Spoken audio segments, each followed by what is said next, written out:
Hello, I'm back with what should be a shorter video than the Arbor and Looper. I'm going to be looking at the new TSL module, which is now back in stock, re-release. I've done a few tweaks to the hardware, which has added a few extra features. So you can see there's now a button up at the top beside the coarse frequency knob.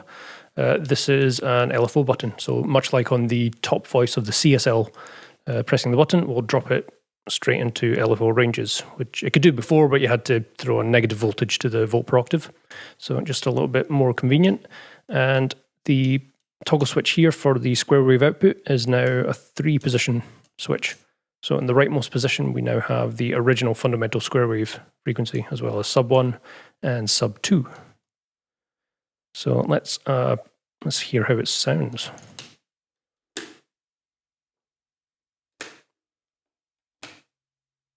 I'll patch everything via the scope here, just so we can see it. So it's just multi to channel 2. There we go. So I should keep the waveform static on the scope. There's our sine wave, triangle wave, square wave, wavefolder. I'll clock it from the square wave now, just so we can see the waveform static.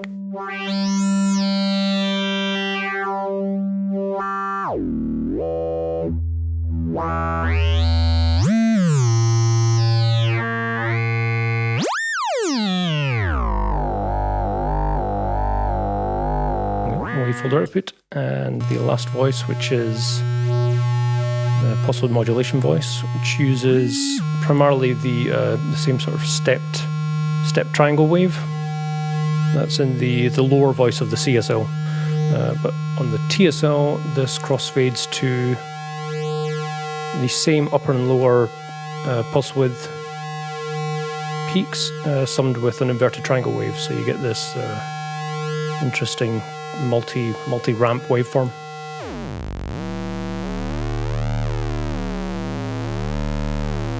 It's quite nice as a modulated source for bass voices and stuff.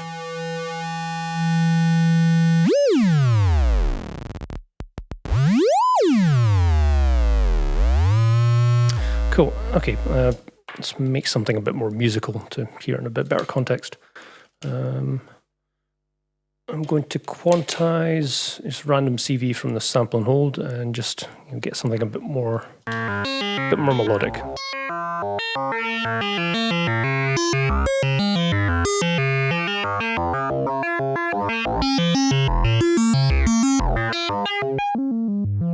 That's kind of the full range of the wavefolder output. The controls are CV inputs, folder mount, which becomes an attenuator over a patched external source. So if I patch in this guy, so this is the new 1F module, which is just a manual fader. Because the TSL is quite a small footprint, a lot of the parameters are a bit more set and forget. Once you've got it set up, externally modulating it is the way to add a lot of dynamic movement.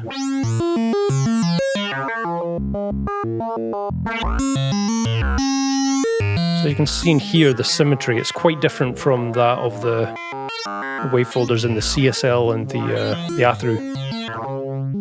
What's actually happening in the circuit is there are two parallel sine wave shapers. One that's shaping a sine wave dedicated just for the wavefolder, and the symmetry is actually affecting that raw sine wave. So you get a little bit of asymmetry when symmetry is set full clockwise. The top peak sort of folds in, and it kind of rounds out the bottom when it's in the lower range.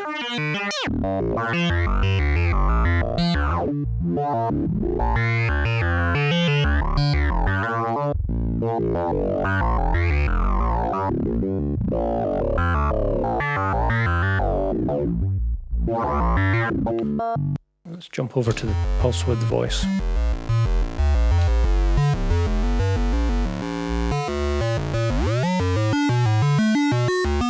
it's always going to sound much more interesting with a bit of modulation to it. So let me use this leftmost TSL, choose the sine wave, and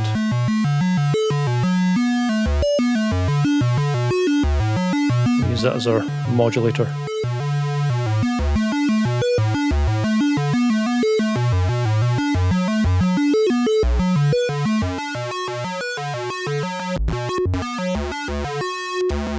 If I push the actual pulse width potentiometer out to the extremes, any CV will sum with that, so it can push the pulse width shape beyond its ranges, which can be useful. You can get quite aggressive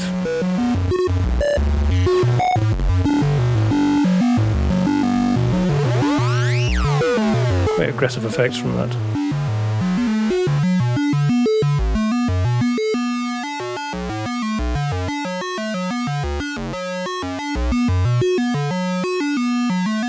So CV over pulse width for the PWM waveform, CV over fold depth. The additional CV inputs we have are FM, which has a built-in attenuator and can be linear or exponential in response. So let's turn this TSL into a second LFO.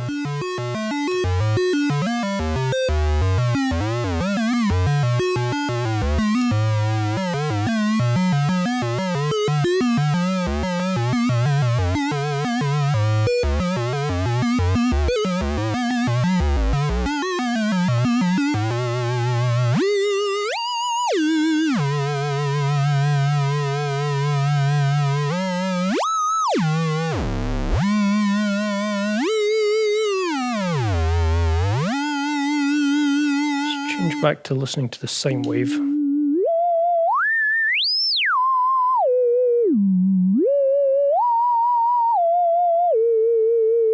So that's some subtle vibrato through frequency modulation, just linear, just dialed up a little bit. As I increase the depth, you'll hear that classic linear FM clangorous tonality.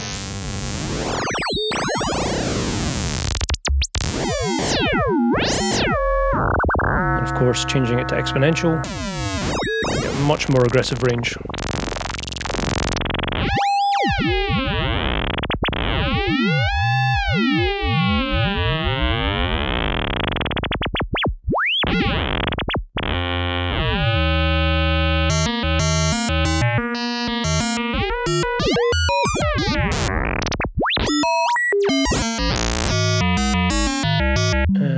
If I actually patch my 1 volt per octave signal into the FM input, setting that to full exponential, it essentially doubles as a secondary volt per octave input. The tracking may vary slightly compared to the actual dedicated 1 volt per octave input, just through resistor tolerances, etc.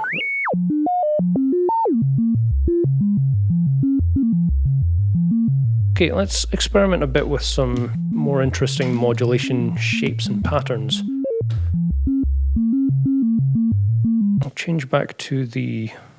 let's go to the wavefolder actually.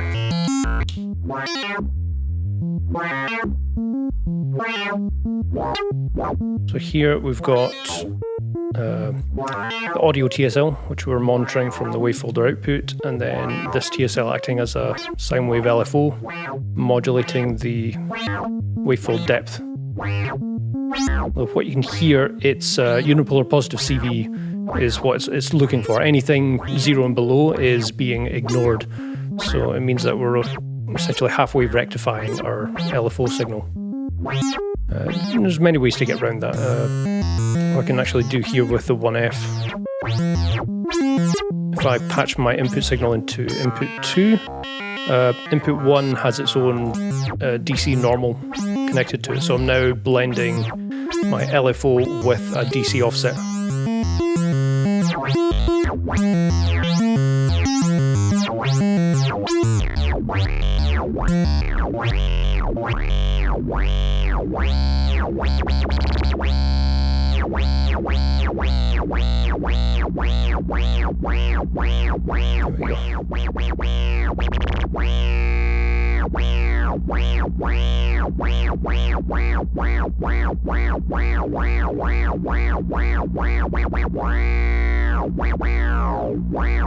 So between my bipolar LFO and the 1F as an offset, I can get the modulation in a more suitable range within that. So when the TSL is in LFO range, the 1 volt per octave will still track 1 volt per octave, of course. So that means we could even use it for rhythmic purposes.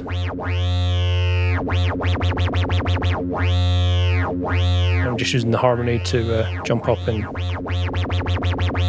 octave intervals.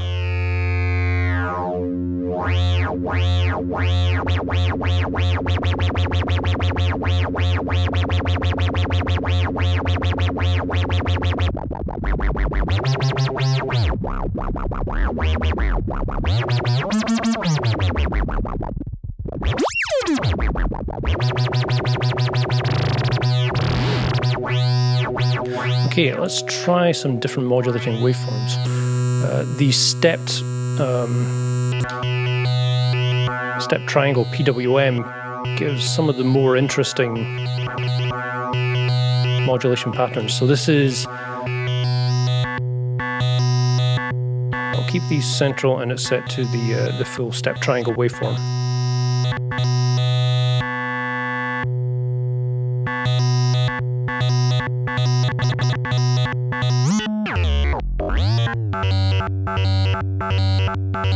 I'll go back to the harmony modulating.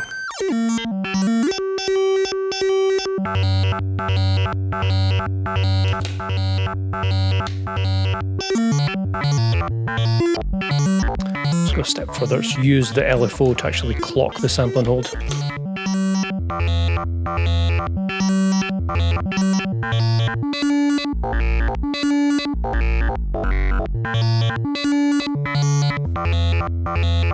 So again, it's almost like an arpeggio type effect, but it's the step triangle is affecting the timbre of the wavefolder.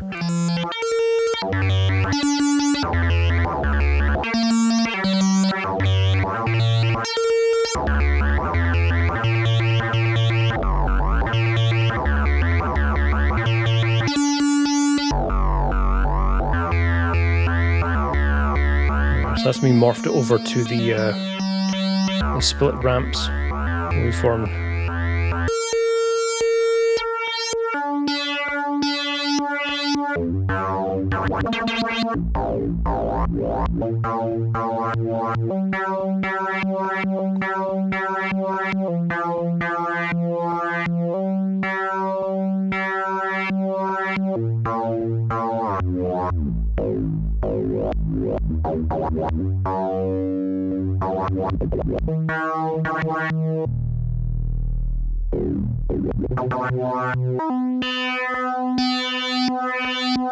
Cool, so that's sort of lower frequency modulation over timbre on a TSL. Let's play a bit with some higher rate modulation.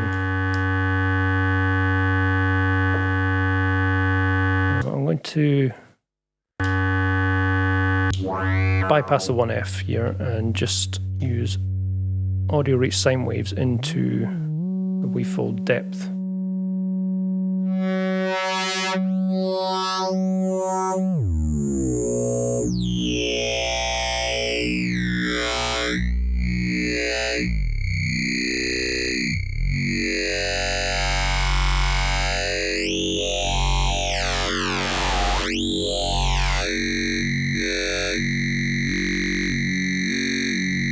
Quite a lot of rich formant type tones that can be achieved.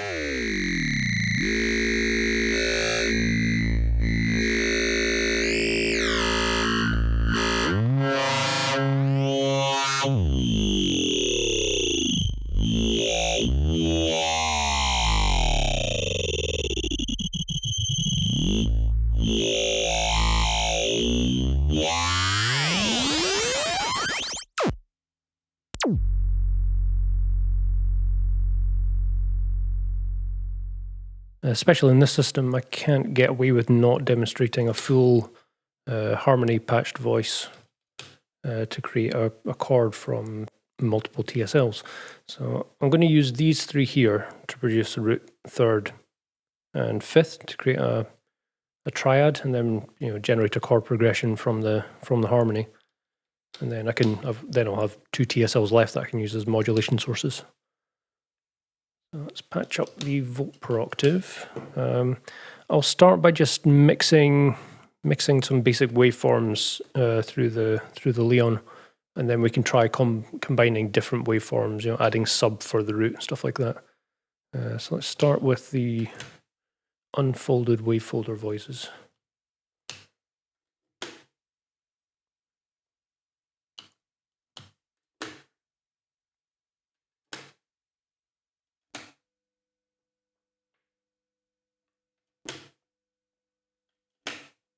Okay, so if I put the harmony in unison tuning mode,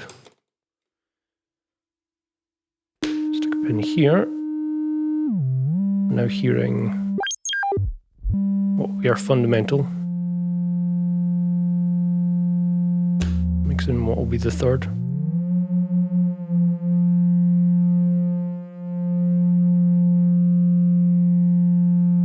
And then match what will be the fifth.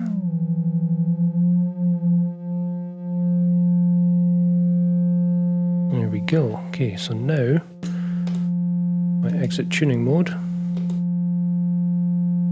We should have closed position minor triad.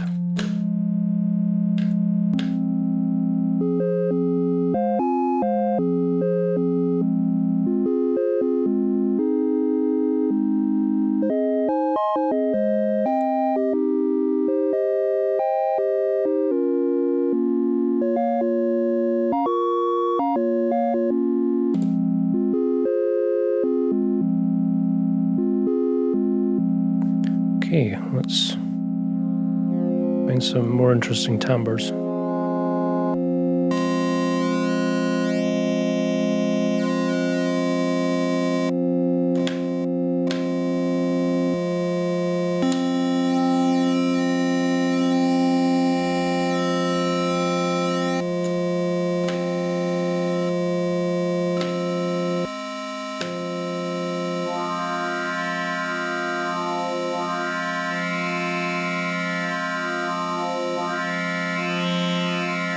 So the root is now a wavefolded voice. The third and fifth are both the softer PWM states using the ramped waveforms.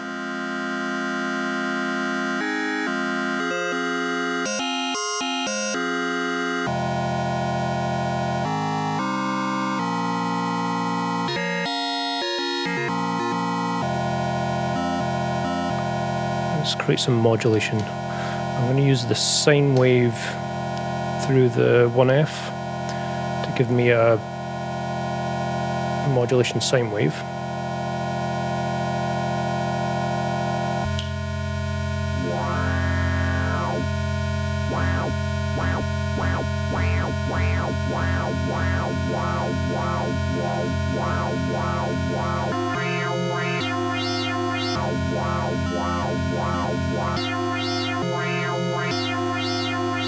And let's use this guy.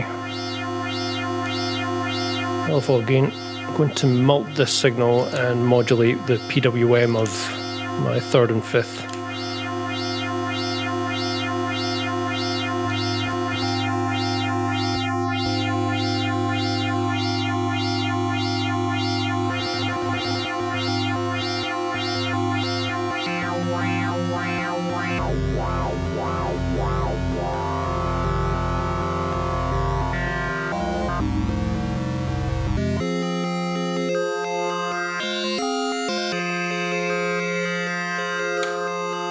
Modulate the quantizer with the random CV.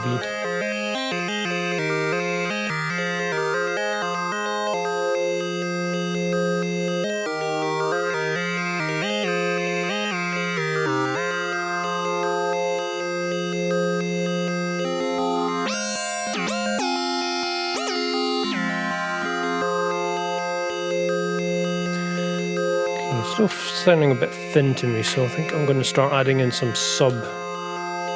So let's start with the root. I'll pull it into input 4 on the Leon. I'll patch in towards the alpha channel, then I'll be attenuating it slightly.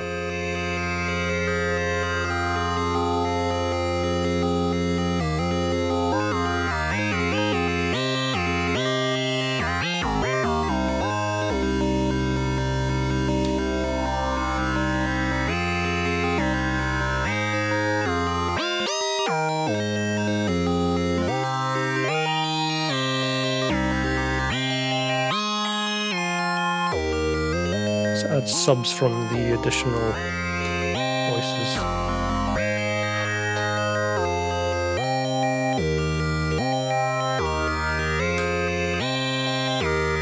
Okay, and I'll add them towards the alpha channel.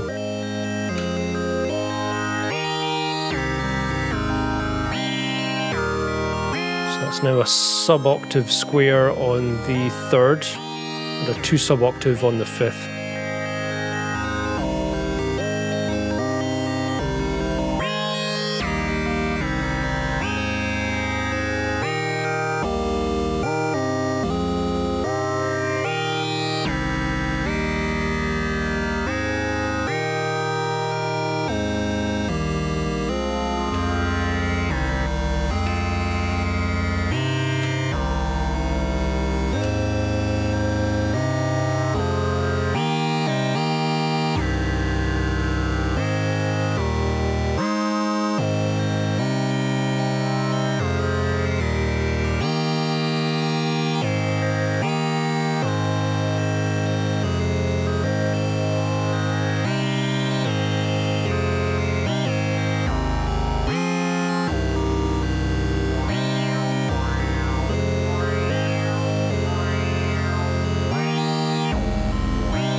One additional trick. I'll set all 3 voices to linear FM. I need an additional mult here. I've currently got this LFO sine wave modulating the wavefold depth. I'll use its wavefolder voice so that LFO is going to be peaking and creating additional shaping through the wavefolder, and I'll use that as a vibrato source over the 3 voices.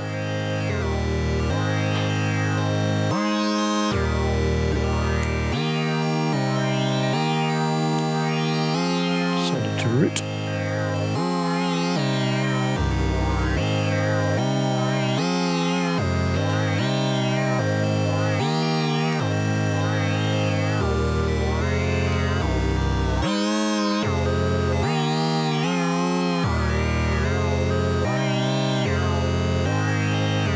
A really shallow depth here.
Of course, this is severely lacking a filter. It's not bad for a raw starting point of very versatile waveforms, controllable from the Leon matrix mixer.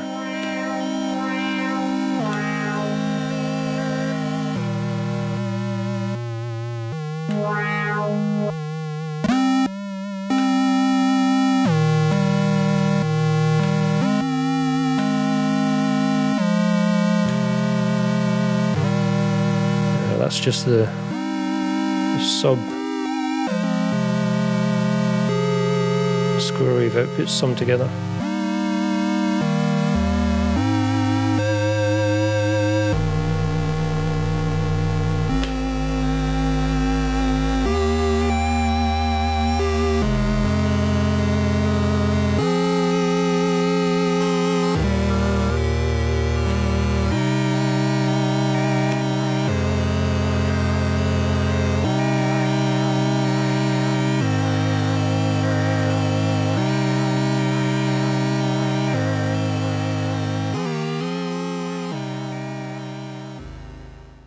So the TSL has a sync input, which is actually an implementation of soft sync. Technically, soft sync refers to a triangle chord waveform that will reset its or change its charge direction on a trigger. So if it's in the upward ramp and receives a trigger, it will immediately start the discharge ramp and vice versa.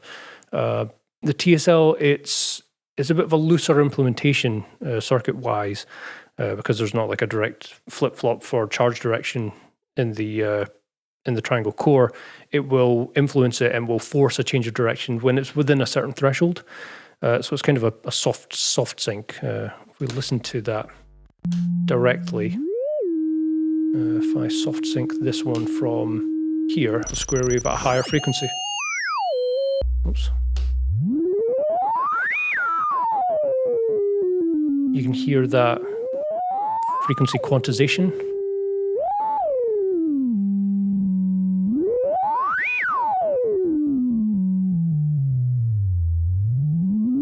We're essentially hearing it latch onto subharmonics of this clocking frequency.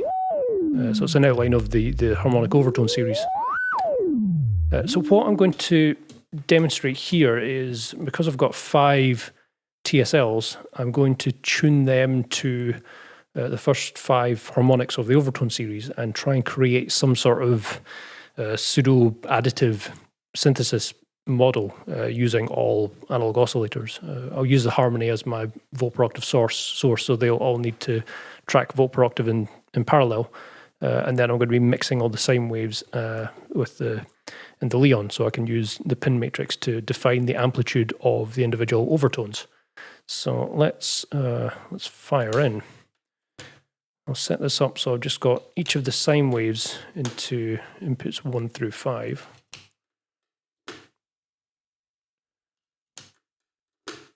Perhaps not the most efficient use of analog oscillators, but it's an interesting patching approach I've found.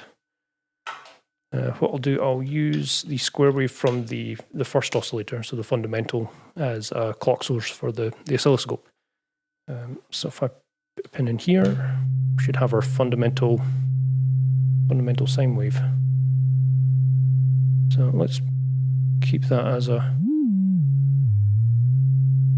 fundamental. And what I'll do, I'll tune it roughly by ear first, and then we'll sort of backtrack, and I'll fine tune using soft sync from the highest down to the lowest, and just try and remove as many beat frequencies as I can as we go. So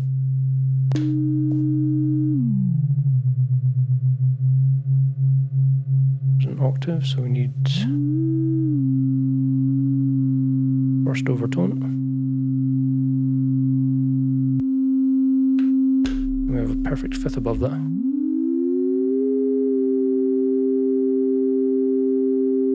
We have an octave above the first.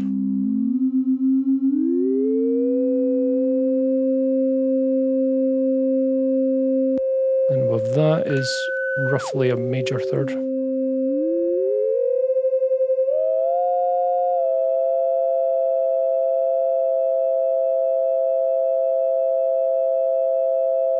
Okay, well, it might be easier if I view this on the spectrum analyzer. I should see the overtones sort of lining up at integer multiples. There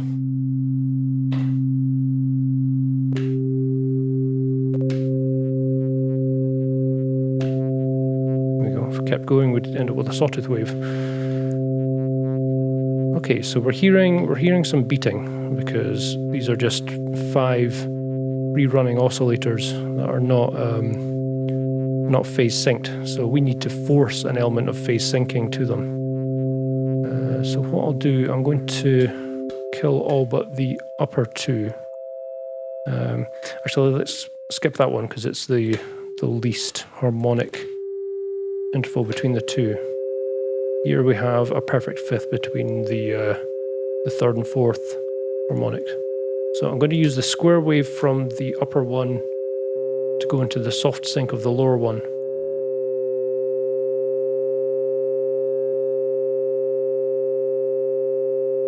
There you go. See, I found a spot where there's no beating. Let's backtrack another one. So this is the 2nd and 3rd. Same again, square wave to soft sync. And I can find a point where the beating stops between the frequencies.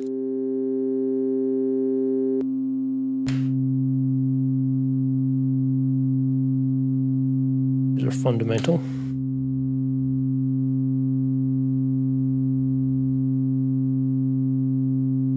What I'll do at this stage, I'm going to patch in full per octave. I'll come from the root output and then 5 patch cables.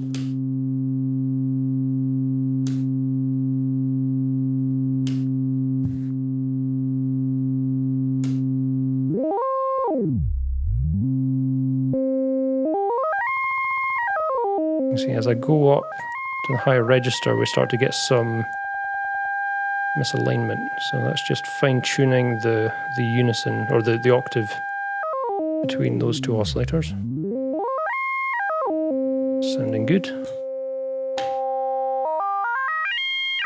2nd and 3rd harmonic. Those are sitting quite nicely together. 3rd and 4th.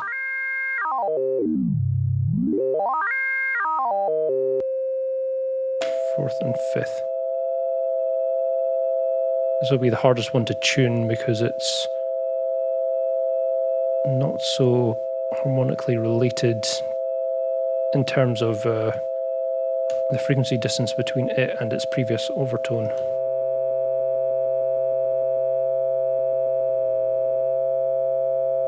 There we go.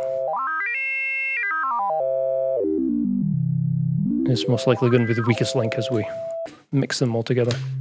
So let's see how these add up together. Fundamental, 1st overtone, 2nd, 3rd, 4th. There we are, so the top's getting a bit squirrely as we go higher up.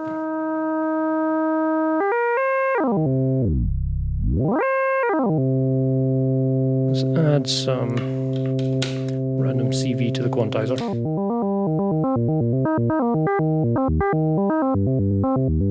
Go back to the spectrum analyzer.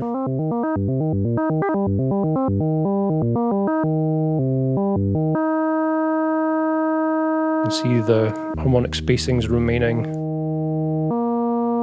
constant through them all, so they're all tracking well together, and I've eliminated all the beat frequencies using the soft sync or frequency lock. So here we can start to play about and create some more additive style timbres.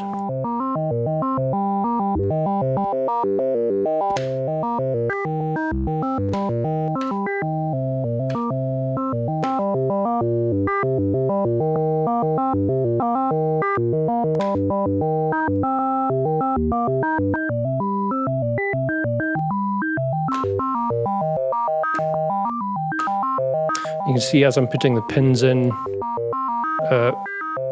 on the rows, the outputs of each of the output stages cascades to the next, and from the beta channel onwards, there's attenuation by about 25 to 30%. So that's unity passing through here for each harmonic.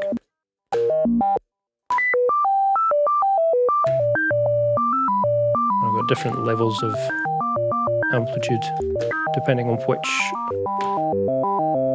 which position in each row I put them in.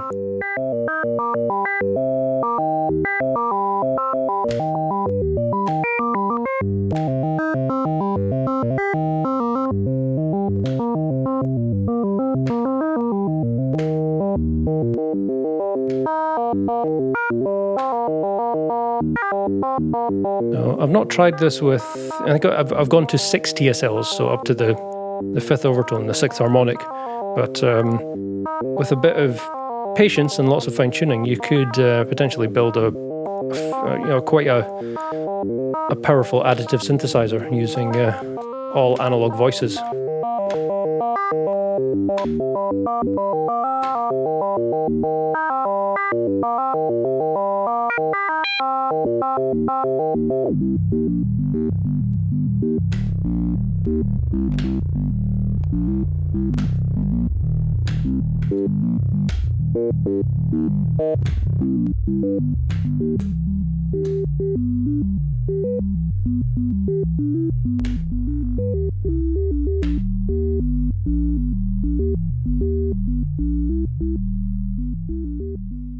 Combining existing waveforms on an oscillator is a powerful technique for getting additional timbres and more complex waveforms. The crudest approach is using some form of crossfader to mix between two existing waveforms. So in this case, I'm using the 1F as a crossfader between the sine wave and the triangle. Not the most dramatic wave shaping technique, but if we do it between the sine wave and the wavefolder,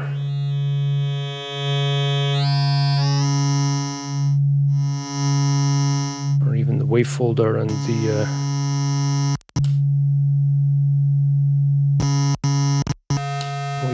the pulse width,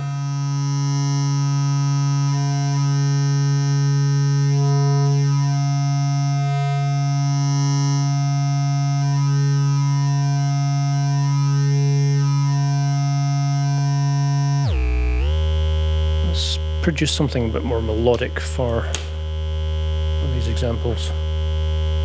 I'll use sample and hold over an additional TSL's triangle wave and clock it from another TSL.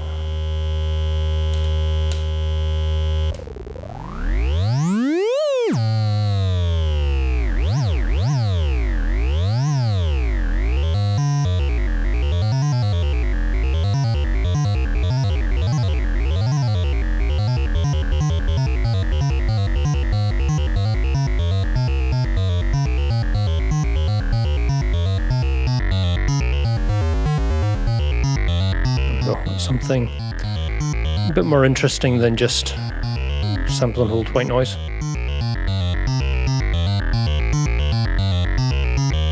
Run that through the quantizer, we should get something a bit more diatonically melodic. There we go.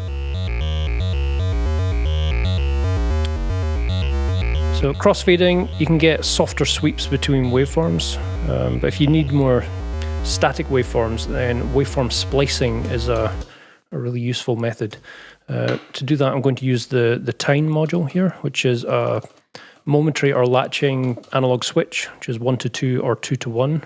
It's 2 duplicate channels on this particular module. So I'm going to view the single output and then use 2 different sources.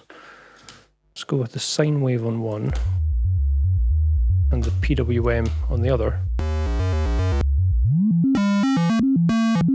So now I can manually toggle between the two, or set to latching. As this switch is all analog, it can run at audio rate, so I can use the same square wave signal I've got clocking the scope, use that as my switch source.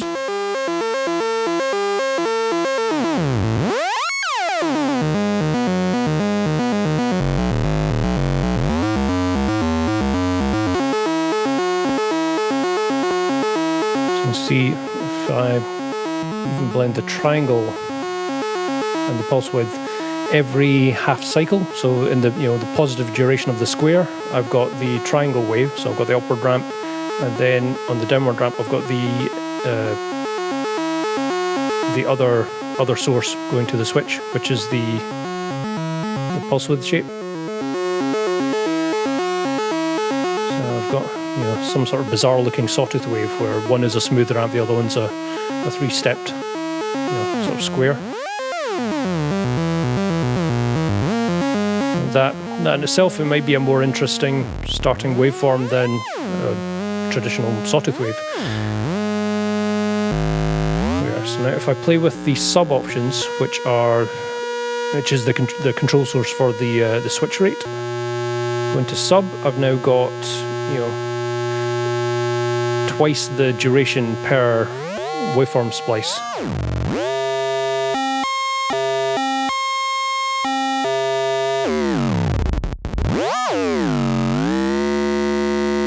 Let's go a step further and let's combine the wavefolder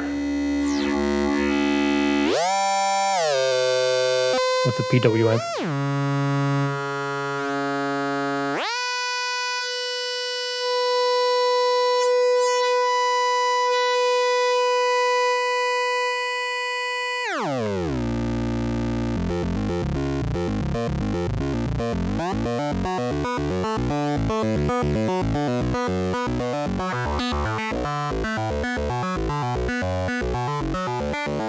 Lots of interesting waveforms that can be produced. And of course, you can always start adding modulation to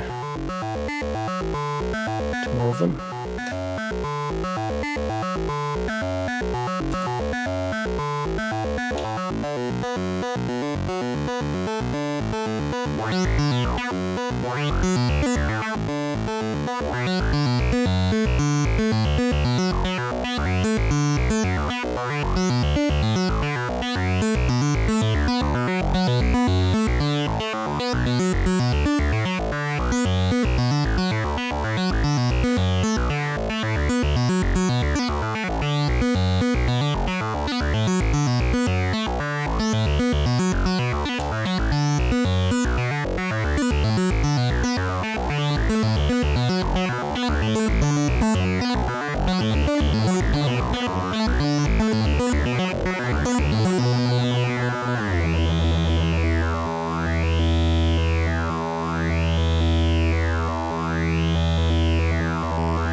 Again, changing the sub position for switching rate. Bring the sequence back in.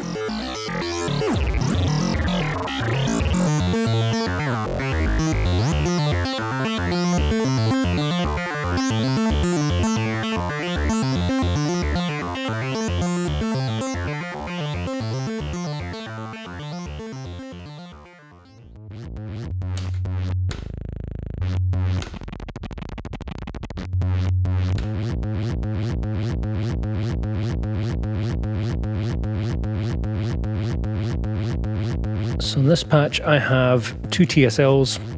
I've got three outputs from the one on the right going into inputs 1, 2 and 3 on the Leon, and three outputs of the one on the left going into 4, 5 and 6.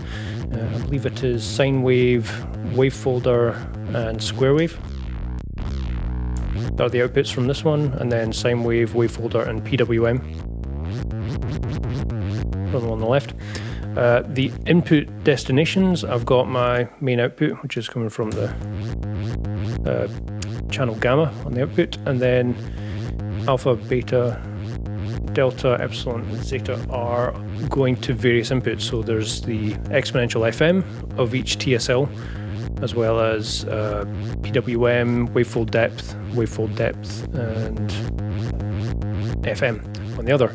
And then the matter of just changing the pin routings, I'm sending different amounts of cross modulation between the two TSLs.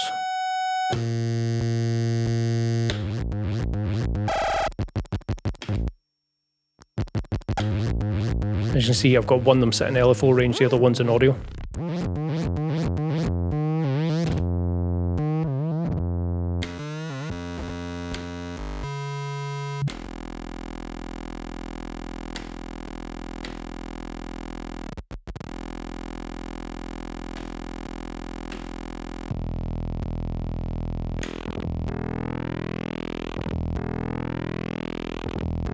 It's a very quick way to plug and play, just change routings on the fly.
This is a way of getting some rather intense modulations with minimal repatching.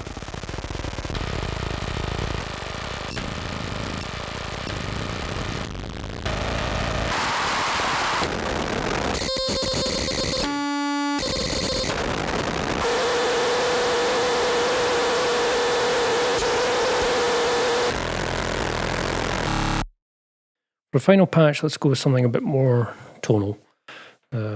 I'll try one more wave shaping technique, which is quite an interesting one. If I use this TSL, I'm going to pull the sine wave from here. I'm just using the top channel of the Leon as a passive multiple.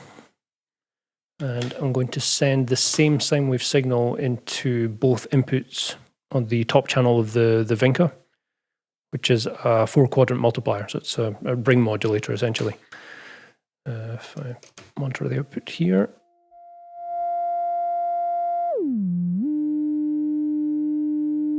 if I clock this from the oscillator, signal we're seeing, if I switch this out for the raw one, here's the original sine wave. Let me patch it into another channel so that we can see it.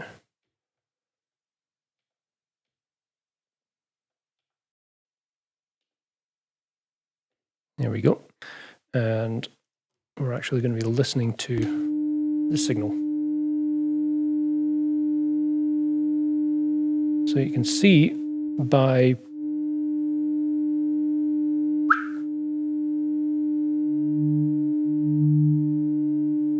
four-quadrant multiplying the sine wave with itself, we're getting the perfect octave up. And this can be done with any waveform, but it's only the sine wave that will give you a true twice frequency sine, although at half amplitude and DC offset. But there's lots of interesting things that can be achieved.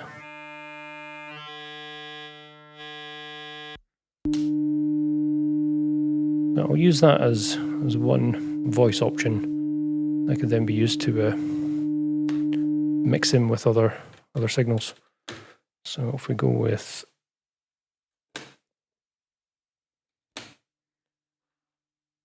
this voice is one of them. Okay, so my first voice is now a combination of those two, and let's add in some additional options.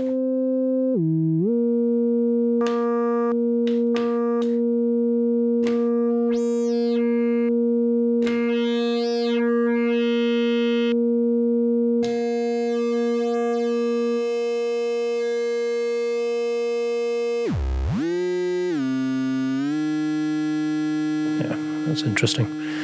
Okay, next up, let's use a second TSL. Let's go with something a bit different. I'm going to use the time to split between the sine wave and the wavefolder. And clock that from the square wave at original frequency.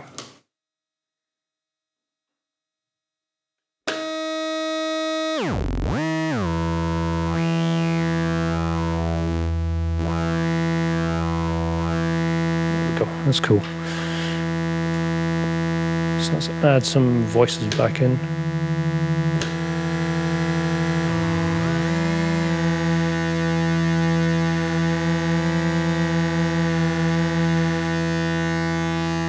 Got a dyad controlled from the harmony now. Then I'll use these two TSLs here to sample the stepped triangle wave, clocked from this one's square wave.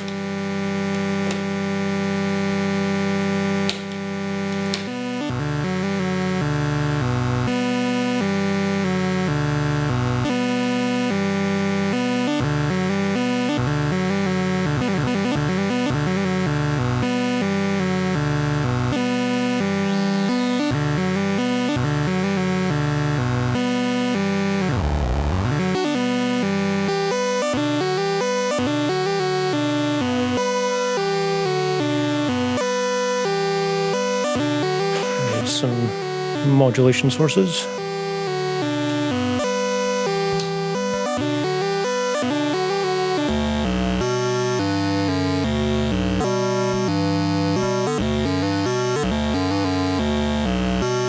To use a square wave from this first oscillator, add it in as a sub.